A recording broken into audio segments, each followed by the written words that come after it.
दिया जाता है, उसी फल से वो लोग, वो भक्त लोग, श्रद्धालु फले फूलते हैं, उनके घर में सुख शांति मिलती है। जहाँ गोगा जी के बढ़ोतरी होती है। ये प्रसाद के रूप में फल चढ़ता है, बाबा का आशीर्वाद से जो है श्रद्धालु जन फलीभूत होते हैं, ऐसा आप कह रहे हैं। मान्यता की हमने बात की है, श्रद्धालु आ रहे हैं, कितने श्रद्धालु जुड़ जाते हैं इस मेले पे माना जाए तो? इसमें ये है, जैसे आप देख के भी आ रहे हैं, और ये वास्तविकता है। जहाँ गोगा जी का चमत्कार कल कुछ और था, आज उससे सवाया है, आने वाले कल में और सवाया होगा। जैसे जैसे जैसे जैसे जहाँ गोगा जी का चमत्कार बढ़ रहा है, तो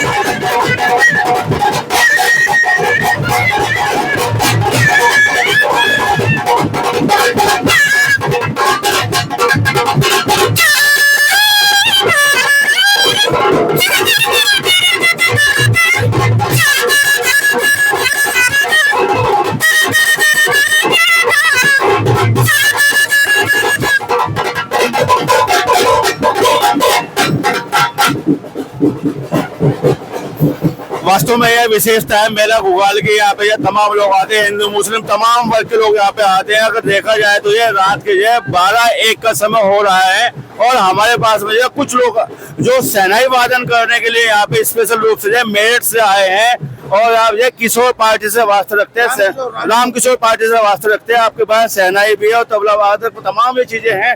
और क्या बोलते हैं इसको, तंग बोलते हैं, क्या बोलते हैं, अंताजा बोलते हैं इसको जो है। ये तमाम जो है आए हैं यहाँ पे, और बड़ी खुशी के साथ जो है मन्नतों के साथ ये श्रद्धालु बन के आए हैं मेरठ से। बातचीत करेंगे, चर्चा करेंगे इनसे जो है कैसे इस मेला घुगाल को देखते हैं, क्या यहाँ की मान्यता है। जी आपका बहुत स्वागत है।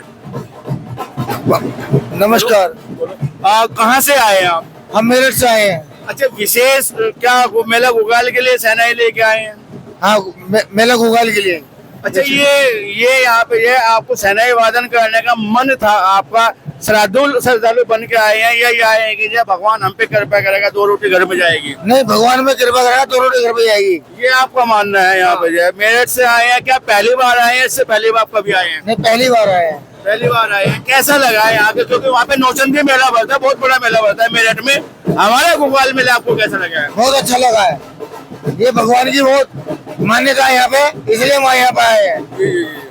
तो क्या संदेश देना चाहेंगे इस मेले को लेके? जो है आपके वहाँ पे भी देखा जाएगा मेला, या आप यह लोगों को दिखाएंगे इस मेले को जाके, या हमारे मुख्य बाड़ी है यहाँ पे जारवीर गोगा वीर जी की जो बाड़ी है घुगाल मेले की जो है, यहाँ पे इस मेले के जो है जो सेवा है पुजारी करने वाले हमारे साथ में जुड़ चुके हैं, गोलोक दर्पण या के साथ में जुड़ चुके हैं। बातचीत करेंगे इस माड़ी की या यहाँ की क्या विशेष मान्यता है, इनसे जानेंगे और चर्चा करेंगे। जी आपको बहुत स्वागत है।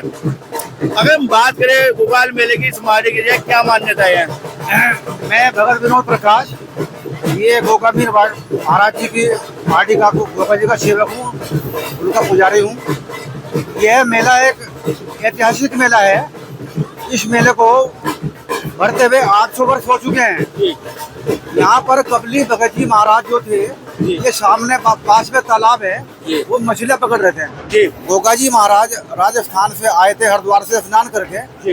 ये पीपल का वृक्ष सामने है, यहाँ पे उन्होंने अपना घोड़ा बांधा और उसपे यहाँ पर विश्राम किया। तो उनकी दृष्टि जो है कबली भगत की तरफ पड़ी। उनको बुलाया कि तुम ये क्या करते हो? कि मैं तो मछली पकड़ता हूँ। जी क्यों पकड़ते हो? मैं तो गरीब आदमी हूँ, गुजर बसर मेरी इसमें चलती है। उन्होंने एक बहुत बड़ा गड्ढा खोद रखा था, गड्ढे में पानी भर रखा था और उसमें मछलियाँ भर रखी थी। तो महाराज जी ने कहा अच्छा उस गड्ढे में क्या है? कि मछलियाँ हैं। तो कहने के अच्छा तुम्हारे गड्ढे को जाकर देखता हूँ। तो महाराज जी ने अपना करिश्मा दिखाया। उस गड्ढे में या तो मछलियाँ थी या फिर उसमें बड़े बड़े काले रंग के नाग बैठे हैं। जानवीर जी की बात आप कर रहे हैं? बाबा जानवीर जी की बात आप? हाँ जी, बाबा जानवीर जी महाराज। तो फिर वो उन्होंने हाथ जोड़े महाराज के आगे, कहा कि आज के बाद ये मछली का काम ये बंद कर दो, ये मेरा नेजा है, इसको छड़ी भी कहते हैं, भाला भी कहते हैं। तुम इसका मेले में गांव में प्रचार करो, ये कहना फूका गाँव गली का वीर, फूका गाँव गली का वीर। और उस दिन जो है सावन का महीना था और सिंधारा तीज का दिन था, तीजों का। उन्होंने कहा गुरु मेरे गुरु की गति है राजस्थान में। पहले मेरे गुरु का पूजन होगा और तब मेरा पूजन होगा, और तुम्हें इसको लेकर वहाँ जाना है गुरु गद्दी पे मेरे गुरु के पास। जब तक वो ऐतिहासिक जो माड़ी है राजस्थान की वो नहीं बनी थी, प्राकृतिक माड़ी ये सहारनपुर वाली है, राजस्थान से पहली माड़ी ये बनी हुई है। तो वो महाराज जी का कहने लगे कि मैं आपका नेचर तो ले जाऊंगा। मतलब आपके कहना है कि यहाँ की मान्यता है राजस्थान वाली माड़ी से भी कुछ ज्यादा है। हाँ, वो ये माड़ी पहली है, राजस्थान की माड़ी बनी है बाद में। वो माड़ी जब बनी है जब महाराज जी वहाँ समा चुके थे, इसलिए वो माड़ी बाद में बनी है। पहले प्राकृतिक माड़ी सहारनपुर वाली है। सहारनपुर है मानक मोह में, नहर के पास, मानक मोह क्षेत्र नहर पार। तो ये जो है फिर कपिल भगत जी ने कहा गोगा जी महाराज से कि मैं इसका प्रचार तो कर दूंगा, कोई मुझे धमका देगा, गाली देगा, पीटेगा, मैं क्या करूँगा। कहले तुम चिंता ना करो, तुम्हारे साथ मैं हूँ, जहाँ मुझे पुकारोगे मैं तुम्हारे साथ, मुझे पुकारोगे मैं आ जाऊँगा। तब उन्होंने प्रचार किया। 1 महीने के बाद वो लौटते राजस्थान से, पैदल गए, पैदल आए। और तो कुछ लोगों ने उनके घर का पता निकाला, भाई हमारे गाँव में कोई एक ऐसे भगत जी आए थे, हमने उनके साथ में दुर्व्यवहार किया।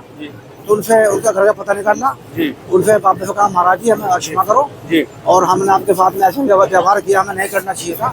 तो कपिल भगत जी महाराज ने उनके सिर पर हाथ रखा, कहा पापा से आके हाथ जोड़ो, मन्नत मांगो, जो तुम्हारी मन्नत हो महाराज पूरी करेंगे। अंग्रेजी हुकूमत में ये अंग्रेजों ने मेला बंद कर दिया था, ये कहा था फ्रॉड है, ये कुछ नहीं है। तब वो जो अधिकारी थे डीएम साहब, उनके बंगले में चारों तरफ नाक काले रंग के उत्पन्न आ गए।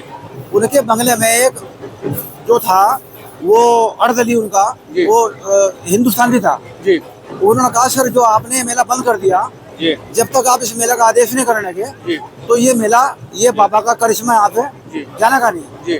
तो ये जो आप माया देख रहे हो, जहाँ भी देख रहे नाग, जिधर भी देख रहे दाएं तरफ बाएं तरफ जहाँ भी बैठे नाग ही नाग, वो पागल से हो गए घबरा के डीएम साहब। तो उन्होंने कहा अच्छा मैं ये मेला अगर मैं अनुमति देता हूँ तो ये चले जाएंगे, यहाँ चले जाएंगे। जब उन्होंने अनुमति दी, मैं हूँ, मेरे बाद कोई भी अधिकारी हो, इस मेले को कोई बंद नहीं करेगा। तब इसका आस्ते आस्ते प्रचार बढ़ना सहारनपुर में काफी शुरू हो गया। जो आज कई लाख आदमी यहाँ आता है और बाबा के चरणों में अपनी मन्नत मांगता है, बाबा उनके ऊपर कृपा करते हैं। आज जो है हर संडे को यहाँ बाबा के दरबार में भंडारे होते हैं और बड़े बड़े दूर श्रद्धालु आते हैं। हरियाणा, राजस्थान, पंजाब, राजस्थान तक का भी आदमी यहाँ पर आता है। और बड़ी हमारे सहारनपुर जो नगर है एक बहुत बड़ा नगर है। जो यहाँ के लोग हैं जो अपने प्राइवेट काम करते हैं, कोई हलवाई है, कोई सरकारी मुलाजिम है, अपने काम छोड़ देते हैं, 1 महीने के लिए बाबा की सेवा में लग जाते हैं, जो बाबा सबके ऊपर कृपा करते हैं। आज ये आप अपने सामने देख रहे हैं, आज कितना लाख आदमी आपके सामने यहाँ पर विराजमान है।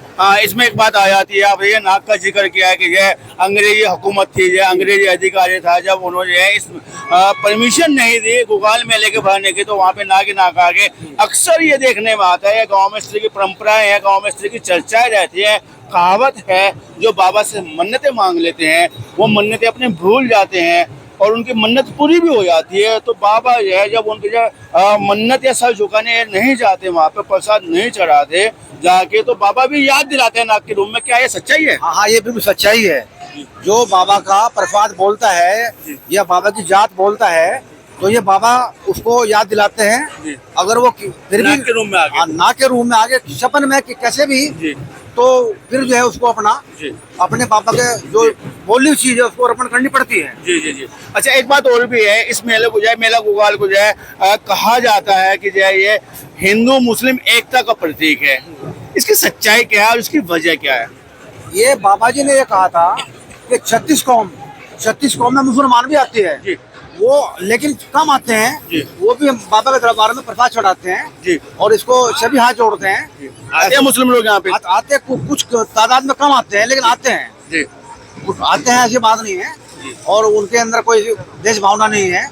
और ये जो ऐतिहासिक में अब यहाँ पर मेला नुमाइश लगेगी विश्रामपुरी भैरव मंदिर के पास, वहाँ पर हिंदू मुस्लिम सब इकट्ठे होकर चलते हैं। मतलब मेला ये है, नुमाइश वहाँ पे लगती है। मेला ये 3 दिन का है और 25 दिनों का मेला वहाँ पड़ता है, डबल फाटक अम्बाड़ा रोड पुल के नीचे। क्योंकि आप जो है मुख्य माड़ी के जो है वास्ता रखते हैं, पुजारी हैं या आपका परिवार यहाँ पूजा करता है, जो व्यवस्था है शासन प्रशासन नगर निगम की गई है, वो कैसे देखते हैं, कैसी व्यवस्था यहाँ की? ये प्रशासन का हमें बहुत सहयोग है। प्रशासन का हमें इतना सहयोग है, हम जितनी तारीफ उनकी की जाए उतनी कम है। चलिए बातचीत करेंगे भाई, हमारे साथ में वो जुड़ चुके हैं भगत जी। भगत जी, पहले तो हम जानना चाहेंगे इस चीज का नाम क्या है, क्या बोलते हैं इसको? जो है ये महाराज जारवीर गोगा जी का चाबुक है जी जी। ये चाबुक है, क्या चाबुक से भक्तों को आशीर्वाद दिया जाता है या उनको किसी प्रकार का दंड दिया जाता है? नहीं नहीं नहीं, ये आशीर्वाद स्वरूप में जी यूज किया जाता है। ये अच्छा, एक बात और भी है यहाँ पे, ये अक्सर देखने में आता है यहाँ पे ये निशान चढ़ते हैं, निशान के साथ साथ ये चाबुक आप रखते हैं हाथ में, और मोर की ये जो ध्वज होती है, मोर की जो छड़ी होती है या क्या बोलते हैं आप उसको भी ये प्रयोग किया जाता है पूजा में, क्या मान्यता है ये? हाँ, ये जो मोर के पंख है उससे भी बाबा गोगा जी का आशीर्वाद दिया जाता है जी। क्योंकि जैसे प्रभु राधा कृष्ण है, कृष्ण भगवान जी है, कृष्ण भगवान जी के सर पे चांद लगा हुआ है, उसी प्रकार हमारे जहाँ गोगा जी के सर पे चांद है, तो उसी चांद के एवज में महाराज गोगा जी के उस चंदों का यानी मोर के पंखों से आशीर्वाद दिया जाता है जी। मोर के पंख से आशीर्वाद दिया जाता है, लेकिन फल अगर यहाँ पे प्रसाद जो चढ़ता है वो बेसन का बना हुआ जो फल होता है, घर में महिलाएं बनाती है, उसको चाहे चढ़ाया जाता है, अर्पण किया जाता है प्रसाद स्वरूप। फल चढ़ाने के, हालांकि जो फल तो फल होते हैं जो प्रकृति पेट से देती है, हमें पेट से मिलते हैं, लेकिन जो महिलाएं बनाती है लंबे लंबे बनाती है, वो ऐसे करके बनाती है, उसके पीछे वजह क्या है, उस प्रसाद की वजह क्या है जो यहाँ पे मारी में, मुख्य मारी में चढ़ता है? हाँ, उसमें ये है, नारियां जो हमारे यहाँ जो माताएं हैं, बहनें हैं, महिलाएं हैं, वो फल के स्वरूप में वो बाबा जी को अर्पित करती हैं, और फिर वही फल उनको बाबा जी के चरणों से उनकी गोद में यानी कि उनके पल्ले में दिया जाता है। उसी फल से वो भक्त लोग, श्रद्धालु लोग फले फूलते हैं, उनके घर में सुख शांति मिलती है, जहाँ गोगा जी के बढ़ोतरी होती है। ये प्रसाद के रूप में फल चढ़ता है, बाबा का आशीर्वाद से जो है श्रद्धालु जन फलीभूत होते हैं, ऐसा आप कह रहे हैं। मान्यता की हमने बात की है, श्रद्धालु आ रहे हैं, कितने श्रद्धालु जुड़ जाते हैं इस मेले पे माना जाए तो? इसमें ये है, जैसे आप देख के भी आ रहे हैं, और ये वास्तविकता है, जहाँ गोगा जी का चमत्कार कल कुछ और था, आज उससे सवाया है, आने वाले कल में और सवाया होगा। जैसे जैसे जहाँ गोगा जी का चमत्कार बढ़ रहा है, तो इसमें हिंदू, मुस्लिम, सिख, ईसाई सभी बाबा गोगा जी के अनुयायी हैं, क्योंकि उनके घर में चमत्कार होता है, साक्षात चमत्कार मिलता है उनको। इस प्रकार की कृपया गुरु जी गोरक्षनाथ जी के चेले जहाँ वीर की है। मतलब कहा जाए तो ये जागृत देवता है ये। हाँ, ये तत्काल ये मनोच्छा या मनोकामना पूर्ण करते हैं। हाँ। तो ऐसे में अगर देखा जाए तो ये श्रद्धालुओं का विश्वास यहाँ बना हुआ, बड़ी मन्नतें यहाँ पूरी होती है। हमारे साथ में ये एक छोटे भक्त जो कहा जाए, कानों में जो उनकी मुर्गियां पड़ी हुई है, सर पे पहना बना हुआ है, और पहले वस्त्र धारण किए हुए, ये भी मेले में आए हैं। बातचीत करेंगे, चर्चा करेंगे। ये भक्त कहाँ से आए, बाबा कहाँ से आए हो आप? बीतिया से आप आए हो, रात के 12-1 का समय हो रहा है, तो आप यहाँ पूजा करने आए हैं, प्रसाद चढ़ाने आए हैं, यहाँ किसी सेवा में आप हैं? सेवा कर रहे हैं जी बाबा की। क्या सेवा आपकी लगी है? डोर बंद जी। आपके डोर बंधी हुई है? अच्छा, नाम तो आपने बताया नहीं अभी तक। हर्ष आपका नाम है। तो बाबा की मान्यताएं कैसी हैं? बाबा को जो है कैसा आशीर्वाद मिलता है? अजी बढ़िया आशीर्वाद मिलना चाहिए बाबा का, घर में सुख शांति मिलनी चाहिए। पढ़ते हैं आप? हाँ जी। कौन सी क्लास में पढ़ते हैं? 9th में पढ़ते हैं। सेवा में लगे हैं बाबा की। चलिए बातचीत करिए, आपने धन्यवाद आपका जय जी। बाबा जी आप जुड़े हुए हैं हमारे साथ में जो है, तो यहाँ की जो किस तरह की मान्यताएं हैं थोड़ा सूक्ष्म में बताइए। हालांकि बताया कि जब मछली पकड़ रहे थे एक बाबा, तो उनकी चीज थोड़ा बताएं। जो मछली पकड़ रहे थे, जो हमारे उन्होंने बताया वो ठीक है, मैं भी उसी बात को रिपीट करूँगा।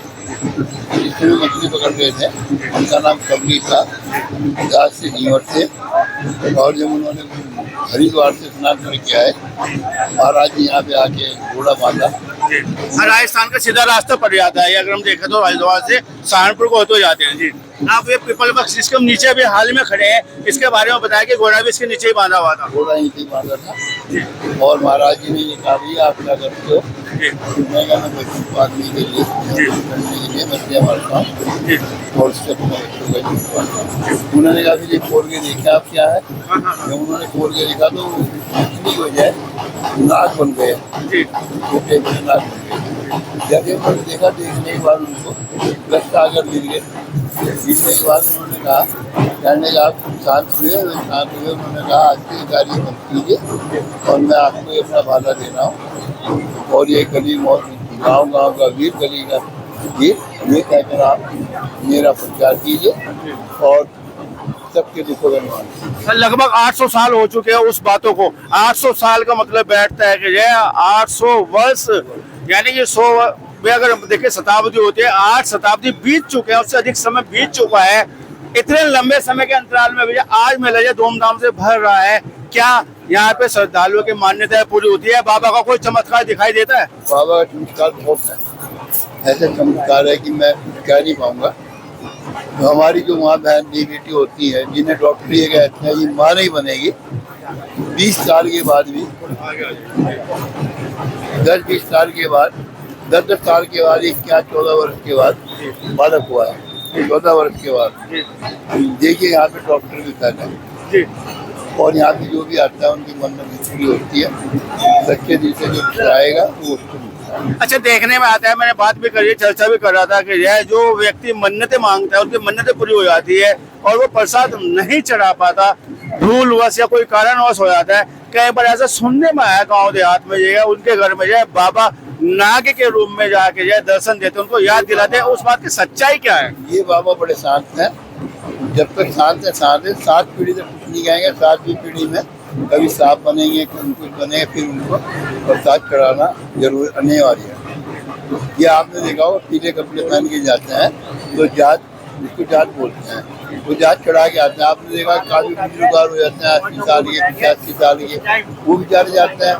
तो वो तो मतलब एक ना देखी करने के बाद जब महाराज अपना करिश्मा दिखाते हैं तब चढ़ाते हैं। चलिए, बातचीत करने के लिए बहुत धन्यवाद। कुछ महिला बैठी हुए, प्रयास करेंगे इन महिलाओं से जो है कि रात के जो है लगभग 12-1 का समय हुआ गाँव। हाँ, तो महिला हमारे साथ में जुड़ी हुई है, बातचीत करेंगे। रात के जो है इतने समय बाद में भी मंदिर प्रांगण में आप बैठी हुई है, हमारी प्रांगण में बैठी हुई है, कहाँ से आई है और बाबा का आशीर्वाद है, कहेंगे मन्नतें कैसे पूरी होती है, इनसे बात करेंगे। जी अम्मा जी, किस जगह से आप आए हैं? पादराबाद इब्राहिमपुर। इब्राहिम आप आए हैं? हाँ। अच्छा, रात के इतने समय बाद में आप यहाँ पे पूरी पंजरी बना के बैठे हुए, लेटे हुए, सो रहे हैं, भजन कर रहे हैं आप जो है, क्या मान्यताएं हैं, कैसी जो है मनोकामना पूरी होती है? गुरु जी से मिले हैं हुए यहाँ गोरख टिल्ले से, इसलिए आए। हम हर साल आते हैं, मेरे साल हो गए, छोटे से पिताजी के साथ आते थे। मेरा भाई है भगत जी, श्रवण भगत जी मेरा भाई है और करतारा भगत जी का लड़का श्रवण कुमार है, ठीक, उसकी बहन हमें। तो महिला तो बहुत आती है इस मेले में। हाँ, हम मेला इब्राहिमपुर की कौशल्या। आप एक बात बताइएगा, और जगह प्रसाद चढ़ता है, अलग अलग प्रसाद चढ़ता है, लेकिन बाबा की इस माड़ी पे, झारवीर की इस माड़ी पे फल बनाती है महिलाएं। हाँ। और वो फल किस चीज के होते हैं? फल ही क्यों चढ़ते हैं यहाँ पे? फल तो इसलिए चढ़ते हैं कि इस पर खुश होते हैं गोगा जी, फल खुश होते हैं गोगा जी के माड़ी पर जब चढ़ते हैं। हाँ, तो काहे के बनते हैं वो? फल उसके बनते हैं, आटे के बन गए, मावे के बन गए, उन्हें बनाकर जब महिलाओं की श्रद्धा रहती है उसमें। हाँ हाँ, मैं लोगों के साथ। चलिए, बात करने के लिए धन्यवाद।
कुछ भक्त जुड़ चुके हैं जो डमरू की सेवा दे रहे हैं।